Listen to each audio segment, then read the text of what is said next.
भारत माता की जय। जय हिंद। मैं दिव्यांशु पांडे आप सभी व्यूअर्स का स्वागत करता हूं आज के सेशन में। एक और जोकर खालिस्तानी आतंकवादी अब उसने भारत को एक गीदड़ धमकी दी है। जी हां, मैं बात कर रहा हूं पन्नू की। पन्नू को तो आप सभी जानते हो, एक जोकर की शक्ल का है और ये भारत के खिलाफ जो है ऊट पटांग बातें करता रहता है। अब इसने कुछ एक ऐसी बयान दी है, स्टेटमेंट दिया है जिससे कि अब इसकी जान जो है आपकी जोखिम में पड़ सकती है। ऐसा क्यों है उसके बारे में बताऊंगा। इसने धमकी भारत को यह दे दी है कि 19 नवंबर को जितने भी सिख के लोग हैं वो सभी एयर इंडिया की फ्लाइट में ट्रेवल ना करें। और 19 नवंबर को क्या है, तो 19 नवंबर को हम सभी जानते हैं कि वर्ल्ड कप है। जी हाँ, वर्ल्ड कप जो है 19 नवंबर को होगा और हमारी शुभकामनाएं भी हैं कि हमारी भारतीय क्रिकेट टीम जो है सेमीफाइनल में क्वालिफाई तो कर ली है, उसके बाद फाइनल में भी जाएगी। तो 19 नवंबर को गुजरात में नरेंद्र मोदी स्टेडियम, जो कि विश्व का सबसे बड़ा क्रिकेट स्टेडियम है, वहां पर इस मैच को खेला जाएगा।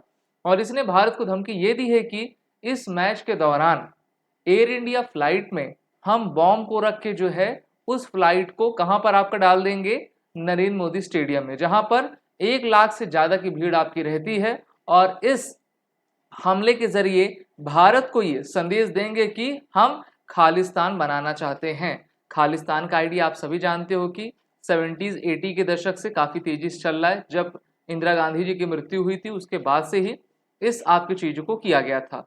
1984 में इंदिरा गांधी जी की हत्या की गई थी। और ये जो आपका निज्जर है, पन्नू है, पतवंत पन्नू, इसने कहा है कि 1985 में जिस प्रकार से हमारे खालिस्तानी भाइयों के द्वारा, जो कि एक आतंकवादी संगठन है, उन्होंने एयर इंडिया की फ्लाइट में आपका धमाका किया था, उसी तरीके का धमाका और उससे बड़े लेवल का धमाका अब हम भारत में करेंगे। हम सभी जानते हैं कि 85 में जो है कनिष्क बॉम्बिंग को अंजाम दिया गया था खालिस्तानी आतंकवादियों के द्वारा। और इस बॉम्बिंग में हुआ क्या था, तो देखिए 1985 में एयर इंडिया का एक जहाज था जिसमें, जो कि आपका कनाडा से उड़ना था वैंकूवर की तरफ से। और इसमें जो है आपका लगभग 300 से ज्यादा लोग बैठे हुए थे और इसमें इन्होंने जो है बम लगा दिया था जिससे कि 329 पीपल आपके मारे गए थे। और ये प्लेन था बोइंग का आपका 747। और दूसरा एक्सप्लोजन नारिटा एयरपोर्ट टोक्यो में आपका हुआ था, जहां पर जो इसके लिंक के 2 लोगों थे उनको जो आपका मारा गया था। भारत सरकार ने कहीं ना कहीं इसमें जो है ढिलाई आपकी दिखाई थी और कनाडा सरकार ने भी इसको होने दिया था और उन्होंने अपना मोरल सपोर्ट दिया था, क्योंकि कनाडा तो जान चाहता ही था इसमें जो है इंडियन कैनेडियन ओरिजिन के आपके लोग बैठे हुए थे और इसमें आपकी बॉम्बिंग करवाई गई थी। तो ये इसकी तारीख थी 23 जून 1985। टोरंटो से मुंबई इस आपकी एयर इंडिया की फ्लाइट आ रही थी। बब्बर खालसा नाम के आतंकी संगठन था जो कि खालिस्तान मूवमेंट को सपोर्ट करता है। अटलांटिक सामने सागर के ऊपर सामान में रखा गया बम ये फोड़ते हैं और विमान अटलांटिक सागर में आपका गिर जाता है। इस हमले में 339 लोगों की मौत होती है और 132 लोगों के ही सिर्फ शव निकाले जा पाते हैं। तो सबसे बड़ा, सबसे हृदय विदारक एक घटना इतिहास में हुई थी और ये जो है इसी घटना को फिर से दोहराने की बात कर रहा है और कह रहा है कि इस बार हम इस बड़े घटना को अंजाम देंगे। इसको एक प्रकार से हम इस जोकर की बात को हटा भी नजरअंदाज कर सकते हैं, साथ ही साथ इसको हम सीरियस थ्रेट के नाम से भी देख सकते हैं।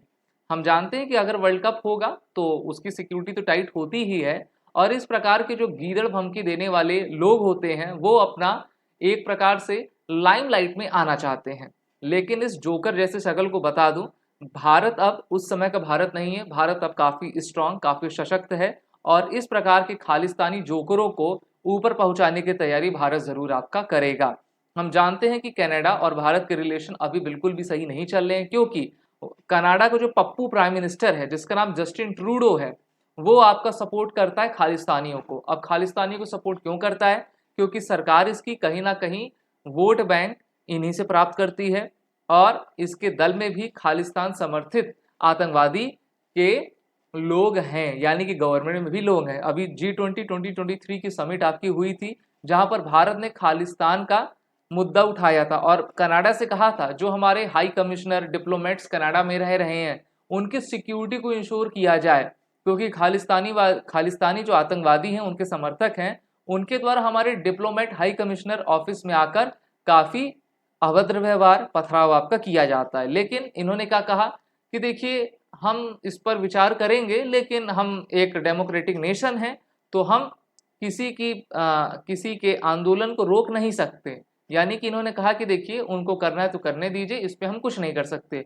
भारत ने भी क्या कर दिया, इनके 41 डिप्लोमेट्स को, जो हाई कमिश्नर थे, उनको भारत से जाने का न्योता दे दिया।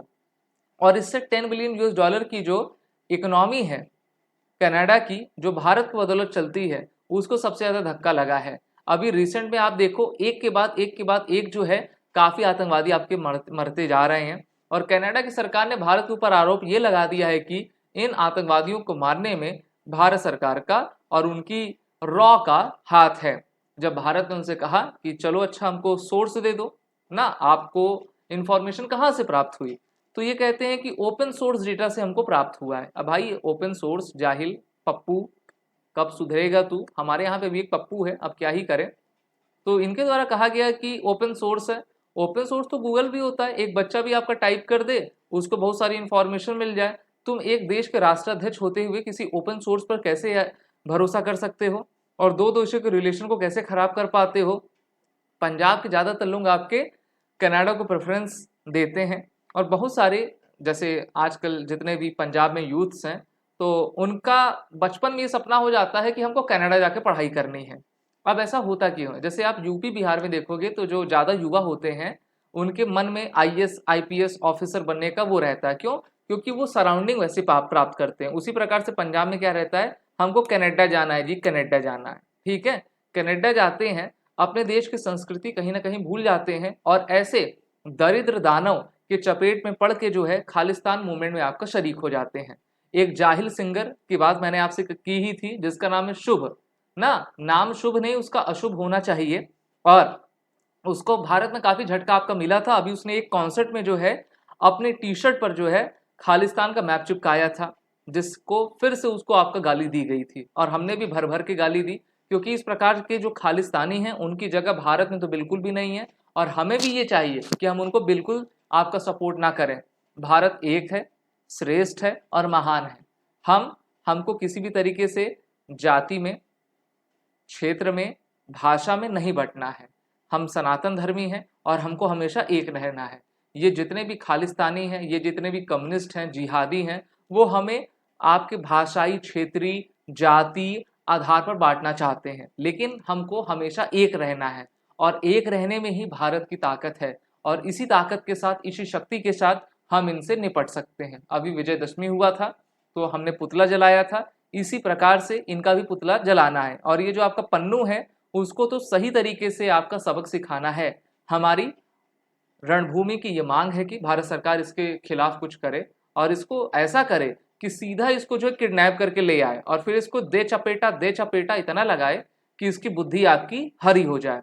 इसको गधे पे बैठा के मुंह से काली पोत के जो है इतना सोटा लगाए कि इसकी बुद्धि बढ़ोतरी में आपकी सही हो जाए। इस प्रकार के आतंकवादियों का यही इलाज संभव है। आप सभी रणभूमि के इस सेशन को लाइक कर दें, हमारे इस चैनल को आप सभी सब्सक्राइब करते जाएं, और आपके लिए नए वीडियो के माध्यम से, नए न्यूज़ के थ्रू जो है मैं नया विश्लेषण लेते आऊँगा। जय हिंद, भारत माता की जय।